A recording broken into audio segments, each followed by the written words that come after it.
Palakpakan po natin yung ating Panginoon. God is good. And all the time, to God be the glory.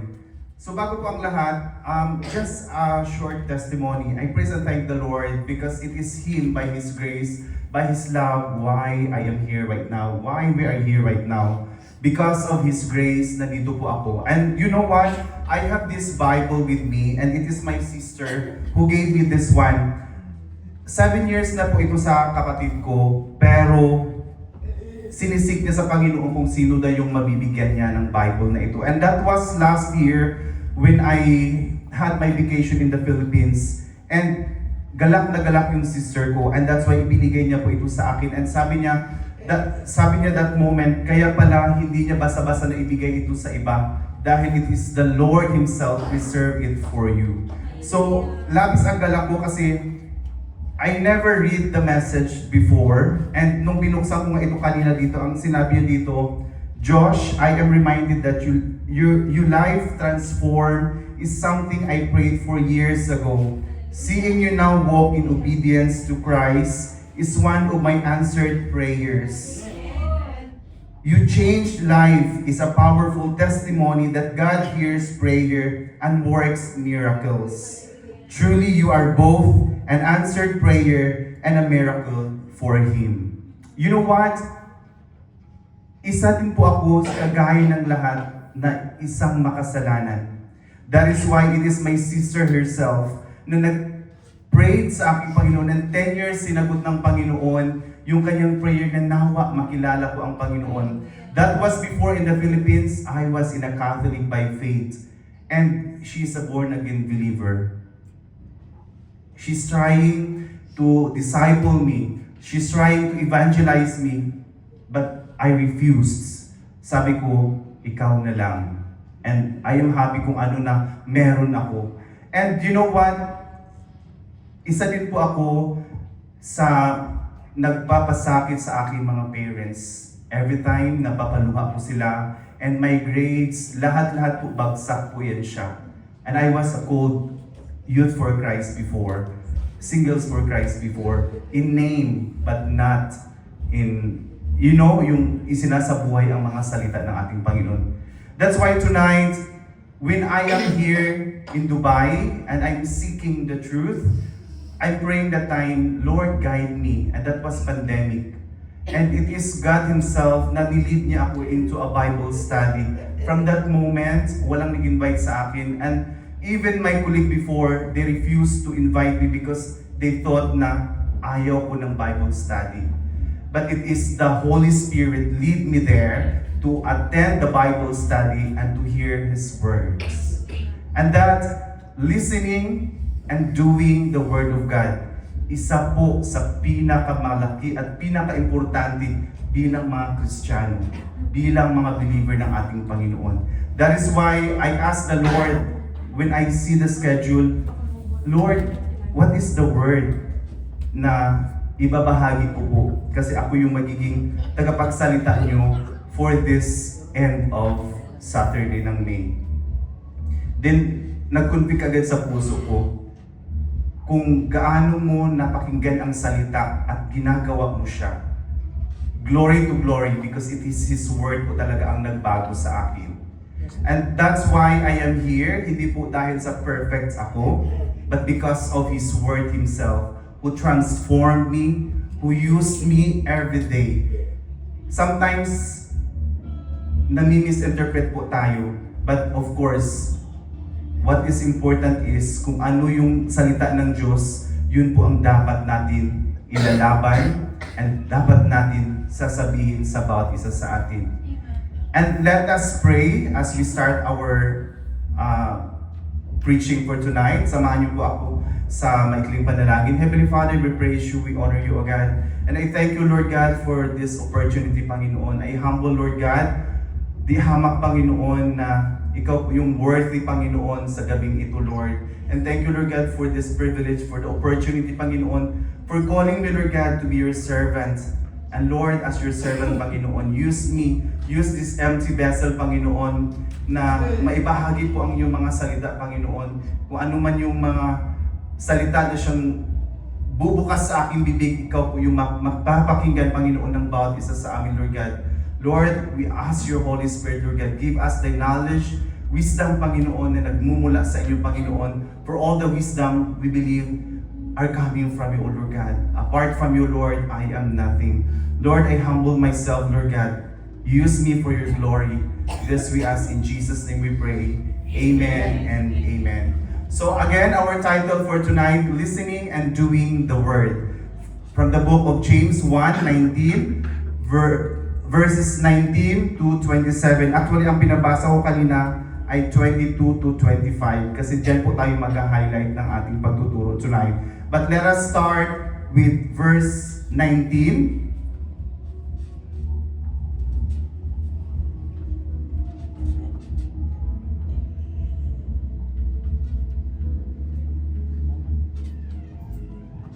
Mabasa niyo siya? Yes. Okay, sabi dito, understand this, my dear brothers and sisters. You must all quick to listen, slow to speak, and slow to get angry. Human anger does not produce the righteousness God desires. So get rid of all the filth and evil in your lives, and humbly accept the word God has planted in your hearts, for it has the power to save your souls. Next, please. But don't just listen to God's word.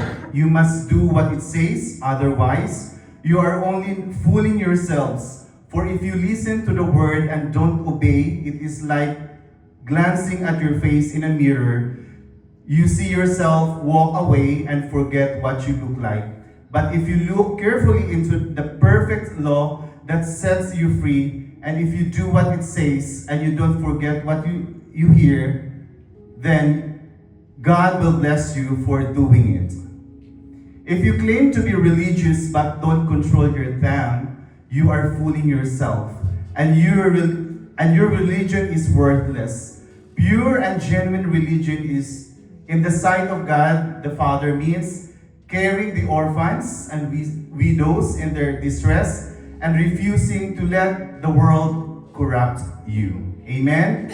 So maalala natin last Saturday, ano po yung preaching natin? It talks about wisdom. Amen? And that sabi doon, kung lack of wisdom daw po tayo, kung lack, ibig sabihin meron na, pero pag kulang po tayo sa wisdom, healing lang po natin sa ating Panginoon, because it is God Himself who is generous na ibibigay po sa atin yung tamang kaalaman, yung wisdom na nababagay po sa bawat sitwasyon. Amen? So in this world po, ang daming mga trials, ang daming mga pagsusubok, at posible po na maglilid po sa atin na magkakaroon tayo ng hunger. Amen? And that's kaya sinasabi dito, mga kapatid, know this, beloved brothers and sisters, let every person be quick to hear, and slow to speak, and slow to anger. Kasi minsan sa dala ng challenge ng panahon, sa mga problema sa trabaho, minsan hindi na natin napapakinggan kung ano yung sinasabi sa atin. And that naglilid sa atin na posible tayong sasagot, di ba, ng masama dahil hindi natin nakuha kung ano ang intention ng mensahe na ating napakinggan. That's why, mga kapatid, it's important po sinabi dito, be quick to hear. So ibig sabihin, dapat makinig tayo ng mabuti.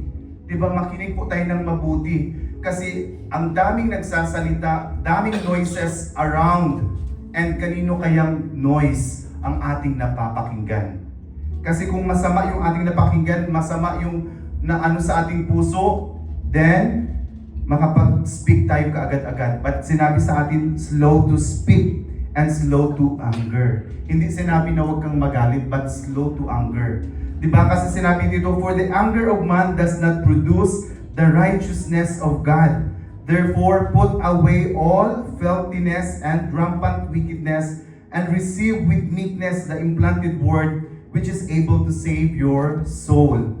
So dapat po magiging, ano po tayo, doer po tayo. Kasi kung napakinggan na natin ang salita, di ba? Ano ba yung word na na-implanted sa atin? Kasi ang word na na-implant daw sa atin, which is able to save your soul. Kasi yung salita po ng Panginoon sa atin, magkukunbig po sa atin. Lahat po ng salita ng Panginoon ay totoo. Sinabi kanina ni Pastor, di ba? And pure. So ngayon, kung napakinggan natin yun ay totoo at pure, makukunbig po tayo kung ano ang dapat nating gagawin. Kaya sinabi dito, hearing and doing.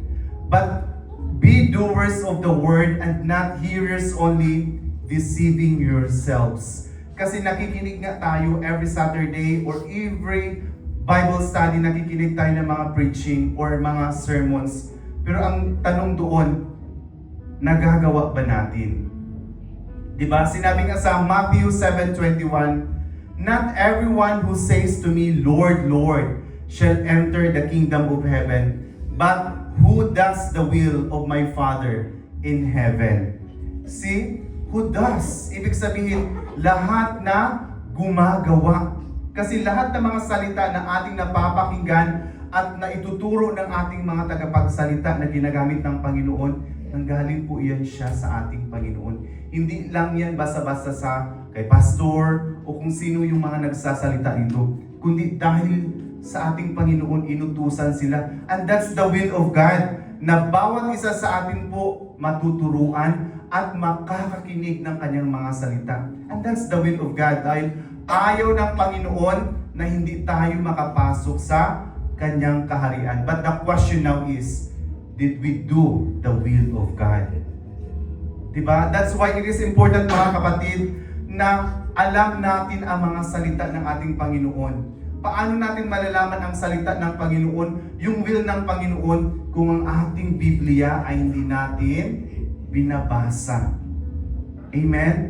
So it is important, mga kapatid, para alam natin yung mga napakinggan natin, mga nabasa natin, gawin po natin kung nais nating makapasok sa kaharian ng Panginoon. This is not my word, it is the word of God. Not everyone who says to me, Lord, Lord. Kahit nagsabi pa tayo, Lord, Lord. Pero kung hindi natin ginagawa ang kanyang mga salita, it will be closed the heaven. Amen? So again, be doer of the word. Alam nyo, sabi nga dito sa Matthew 7:24-27, inahalin tulad ng Panginoong Jesus kung sino daw yung mga nakakinig ng kanyang mga salita at ginagawa, ay inahalin tulad niya dito. Sinabi niya, everyone then who hears those words of mine and does them will be like a wise man who built his house on the rock.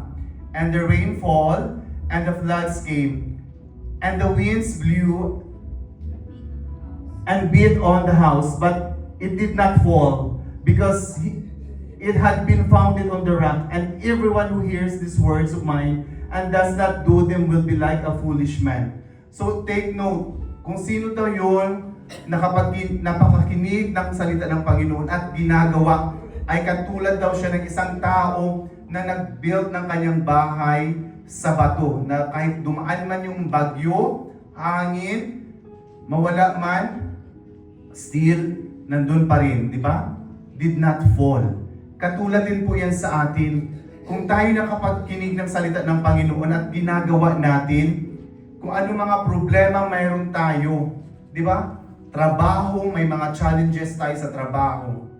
Even sa ating mga relasyon, may mga challenges tayo. But since we know the Word of God at ginagawa natin ito, it is the Holy Spirit will guide us and will strengthen us para hindi tayo ma-fall. Diba? Kasi ganun po kasulit ang salita ng Panginoon.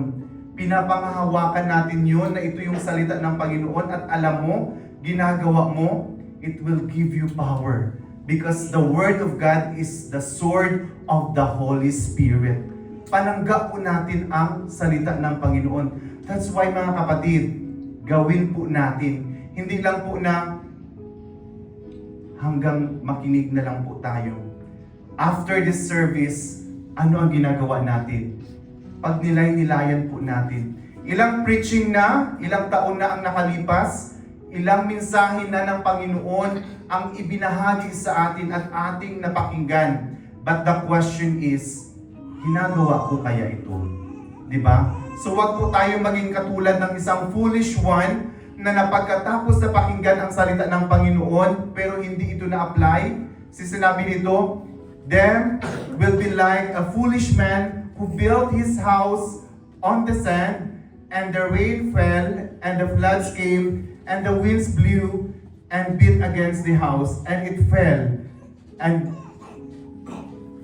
great was the fall of it. Di ba? Nawala at mawawala po talaga tayo. Kung hindi natin ginagawa ang salita ng Panginoon, mawawala at mawawala po tayo. Bakit? Kasi ang salita ng Panginoon po, yun po ang nagsasanctify po sa atin. Naglilinis, nagko-correct po sa bawat isa sa atin. Ngayon, kung hindi natin binabasa at hindi natin isinasagawa, di ba, katulad daw tayo kanina sa isang tao na humarap sa salamin, na pagkatapos tininan niya, as in grabe, di ba, ganun tayo, bago tayo pumasok ng trabaho o ng eskwela, tinitingnan natin yung ating mga sarili. Tinitingnan natin kung ayos na ba tayo. Praise God! Inaayos natin yung ating sarili sa harap ng salamin. Pero pag alis, dami ng mga pagsubok, dami ng mga challenge na nakikita, nakalimutan na ang kanyang hitsura. Nakalimutan na kung sino siya. Nakalimutan na kung ano siya. Higit sa lahat kung ano yung mensahe ng Panginoon. Na huwag po tayo ganun. Diba? We should be a doer po ng ating salita ng Panginoon. Then sinabi din po ni Jesus dito sa Luke 11:28, Jesus replied, "That's true, but people who are really blessed are the one who hear and obey God's message." Nais po nating mabibless, di ba? We are praying always, Lord, bless me. Actually, ang blessings nandyan na. Pero ang tanong kasi, did we do the Word of God? Kasi last Saturday, ito yung mensahe ng Panginoon, wisdom. Did we pray wisdom? Wisdom, a lot of problems, di ba? Lord, ano kaya ang magiging solusyon ko sa problema? Dapat hindi po yung sarili natin ang magde-decide. It is God's wisdom. It is by His Word. That's why importante po sa church, sa bawat meeting, dapat nag-uumpisa sa Word of God. Sa bawat activity. But praise God, glory to God. This church, Yeshua, equipped by the Word of God, I can say. But the question is, did we do the Word of God? Kasi every activities, mga kapatid, lalo na sa mga bagong bisita, may Word of God po talaga ang bawat service ng Panginoon sa Yeshua Elohim Sanctuary. But it is a challenge for all servants kung ginagawa ba natin yung mga Word of God na nai-reveal ng Panginoon through His servants. Kasi mabibless po yung ating gawain. Diba? Kung tayo'y sumusunod sa kanyang mensahe. And sinabi din po sa Romans 2:13, "For it is not those who merely hear the law as it is read aloud who are just or righteous before God, but it is those who actually obey the law who will be justified." So ibig sabihin po, pronounced free of guilt of sin and declared acceptable to our God. So hindi lang po sa pakikinig po tayo na naayos yung ating mga sarili or tinatawag tayong righteous, bagkos doon po sa gumagawa mismo. Di ba? Kung nais po natin na maging righteous tayo sa harap ng ating Panginoon, dapat ginagawa natin yung kanyang salita, yung kanyang law. Sinabi dito, those who actually obey the law, who will be justified. Mapagwalang sala sa lahat-lahat ng guilt, sa lahat ng mga kasalanan, at kung sino yung gumagawa, declared acceptable sa ating Panginoon. Amen? Di ba nais natin na maging kalugod-lugod sa Panginoon yung ating mga ginagawa? So make sure, align po siya sa kung ano ang salita ng ating Panginoon. Amen? Next please. Sinabi din dito sa Luke 8:21, "But he answered and said to them, My mother and my brother or even sister are those who hear the word of God and do it. Dito, sa ating family, we have a biological family. But in spiritual po, ang totoong pamilya po natin ay yaong sumusunod, di ba? Nakikinig, di ba? And sumusunod sa mga salita ng ating Panginoon. That is why, mga kapatid, please preach the Word of God sa ating mga family, sa ating mga kaibigan. Tayo napakinggan na natin, how much more sa ating mga family. Hayaan ba nating hindi nila mapakinggan ang salita ng Panginoon at para maisagawa din po nila at maligtas po sila. Kasi yung salita ng Panginoon, dala ay kaligtasan. Amen? So nawa po maibahagi natin sa ating mga family yung salita at masabi natin that they are our family in Christ. That we can say, He is my father in Christ. She is my mother because she hear and she do kung ano po yung mensahe ng ating Panginoon. Amen? That is why all of us here, hearing and doing the Word of God, we can say that we are family in Christ. You are my brother, you are my sisters, and that's for His glory. Dahil ginagawa po natin ang kanyang mga salita. Yan po ang tunay na magkakapatiran kung ginagawa natin ang kanyang mga salita. Sinabi po dito, "But why do you call me Lord, Lord, and do not do things which I say?" Diba? Sinabi natin, Lord, Lord, pero hindi natin ginagawa ang kanyang salita. Diba sinabi ni Jesus, "If you love me, obey my command." Alam natin, praise God. Palakpakan natin ang Panginoon dahil alam na mga kapatiran. So, ang tanong kasi doon, alam na natin. But the question again, do we do or did we obey the Lord command? Di ba? Kasi masasabi lang natin na magiging anak tayo ng Diyos, that we are His servant, that we are His disciple, if sinusunod natin ang kanyang mga utos po sa atin. Amen? So again, wag po tayong maging pabigat sa church. Di ba? We are not perfect, but as much as possible for His glory, sundin po natin ang salita ng Panginoon. Amen? Sinabi din po sa James 1:23-25, "But anyone is a hearer of the word and not doer. He is like a man who looks intently at his natural face in a mirror. For he looks at himself and goes away and at once forgets what he was like. But the one who looks into the perfect law, the law of liberty, and perseveres, being no hearer who forgets but a doer who acts, he will be blessed in his doing." So again, ang pagsasagawa po natin sa mga salita ng Panginoon, mabiblessed po talaga tayo. It is a promise of our God. Kung nais po natin mabibless, aralin natin ang kanyang salita, sundin natin ang kanyang mga salita, kasi blessing po ang darating sa atin. Sinabi nga, Psalm 1:2-3, "But they delight in the law of the Lord, meditating on it day and night. They are like trees planted along the riverbank, bearing fruit each season. Their leaves never wither, and they prosper in all they do." See? Dinidelight, binubulay-bulay ang kanyang mga salita day and night. Hindi lang siya sa kung ano ang gusto mo, but it is the message of our God na dapat po nagsastudy tayo ng kanyang salita. Inaaral natin day and night. Sino ang may mga Bible po dito? Amen. Lahat. Kung wala, always sinasabi ng ating mga preachers, sa mobile po natin. Gamitin po natin yung ating mga phones for His glory. Diba? Gamitin natin yung ating mobile phone na magkaroon tayo ng kaalaman ng kanyang mga salita at malalaman natin ito. Basahin po natin. Alam nyo, 24 hours, meron pong binigay ang Panginoon sa atin. 8 oras sa trabaho.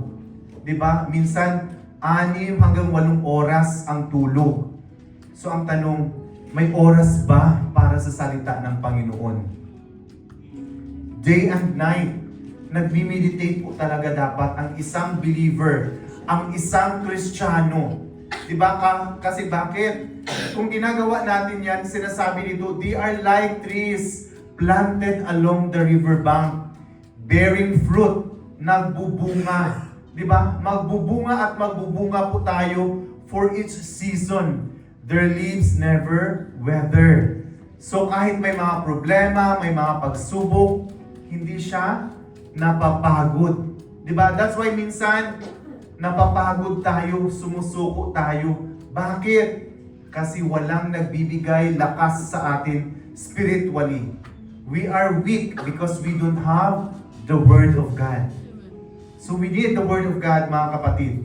Sinabi din po, Psalm 119:105, Your Word is a lamp to my feet and a light to my path. In this world full of darkness, may ilaw pa ba ang buhay bilang isang Kristiyano? Alam nyo, ang ating lampara, ang ilawan natin, ay yung salita ng Panginoon. Because in this world, as I said, full of darkness. Kung full of darkness ang mundong ito at wala kang salita, for sure, madidisip po tayo. Diba? Because it is the light to our path. It is our guide sa ating buhay. That is why it is important, mga kapatid, na mayroon tayong salita, dala-dala. Binubulay-bulay ito araw at gabi. Kasi yung salita ng Panginoon, yun po ang magbibigay ilaw sa ating daan.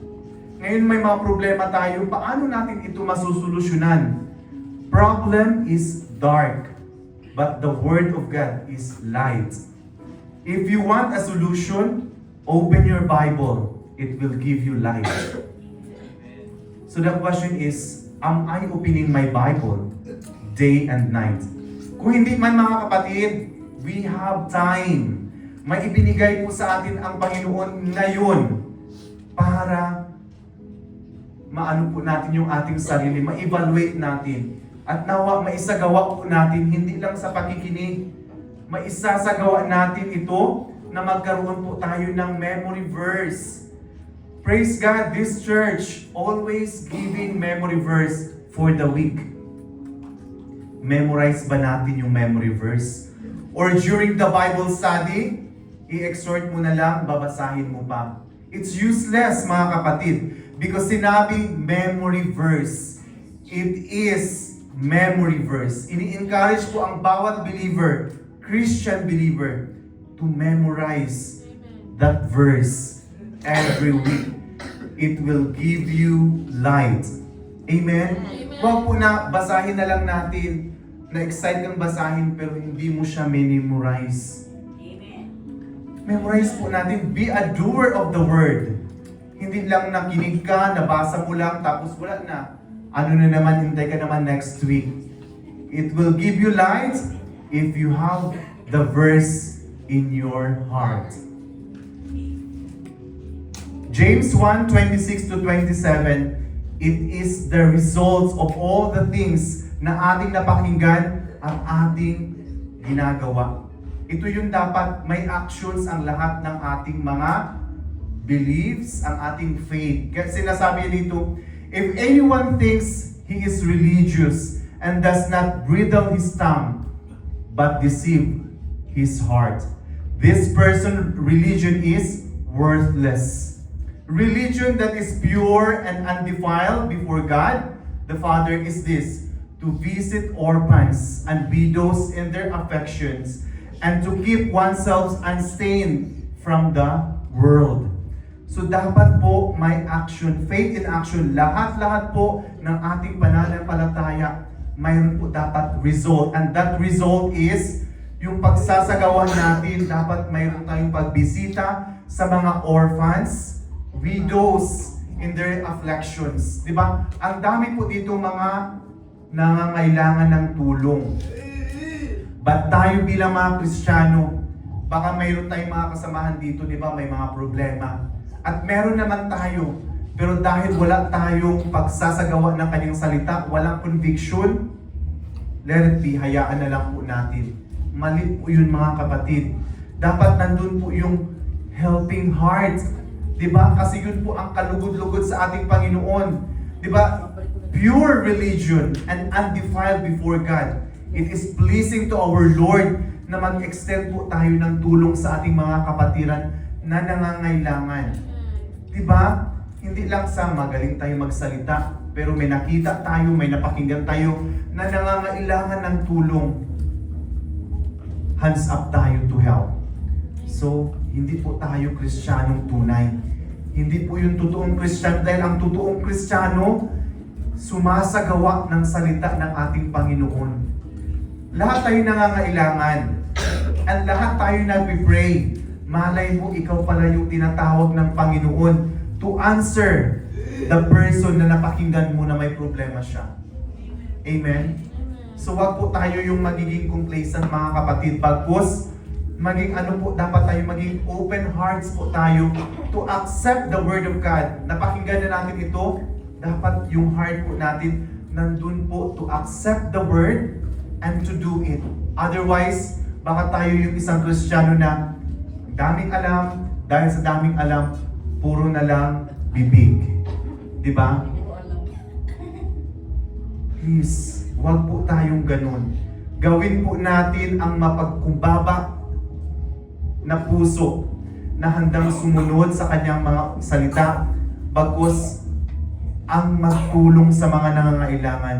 You know what? Isa po sa mga prayer ko po talaga na nawa ang church mabiblessed that we can extend help as church, not as individual, but as a church. Diba? And that's for the glory of God, na magkaroon po tayo ng charity activity. Kasi sa ating pag-i-evangelize, we will have this something na ibigay natin sa ating mga nangangailangan. This is from God. It is our Lord who will be blessed sa simbahan mismo. Dahil nandun po yung puso ng bawat miyembro ng church na handang tumulong sa mga nangangailangan. Higit sa lahat mga kapatid, kailangan din po natin bilang nakikinig ng salita at isasagawa natin na dapat i-keep natin yung ating sarili sa stained na mundong ito, sa dark na mundong ito, puno ng kasalanan. And that the message of the Lord, ang Word of God lang po talaga ang makakatulong sa atin para ma-keep natin, maiiwasan natin yung mga kasalanan.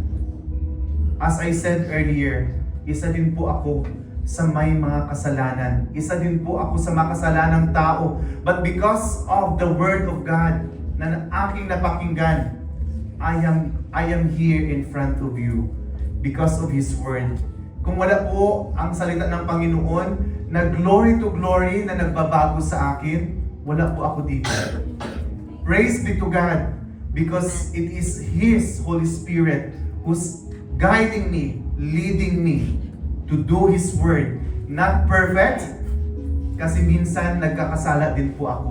But it is His Word also na nagkukorek sa akin and to come back again to Him. Kaya napaka-importante mga kapatid na ating napakinggan ang salita, gawin natin. Kasi once nagawa natin, it is the Holy Spirit, the Word of God itself will lead you, will guide you. Ay, ito pala yung salita. Diba? Magkakaroon po tayo ng guilt. Guilt in the sense na conviction, na wag po tayo magpatuloy sa hindi masama. Otherwise, diba? Hindi natin makikip yung ating sarili sa stain na mundong ito. For last mga kapatid, nawa ang puso natin after hearing this message. Ito po yung ating gagawin. From the book of Psalm 119:11, I have hidden your word in my heart that I may not sin against you. Amen. Nawa yung mga salita ng Panginoon, gawin po natin. Memorize. Take time. Basahin po natin. And huwag natin ikahiya ang kanyang mga salita. I-treasure po natin sa ating mga puso. Huwag natin i-treasure yung mga problema, but i-treasure natin sa ating mga puso yung salita ng Panginoon mismo. Kasi again, that I may not sin against you. Sa sinabi ko na kanina, it is the Word of God itself will help us to remind kung ano tayo at sino tayo sa presensya ng ating Panginoon. Mga kapatid, huwag po tayo na nakikinig lamang pagkatapos ay nakakalimot. Dapat tayo yung Kristiyano na nakinig ng kanyang mga salita, nagbasa ng kanyang mga salita, at gagawin ko ito. Dapat yun po yung puso natin. To God be all the glory.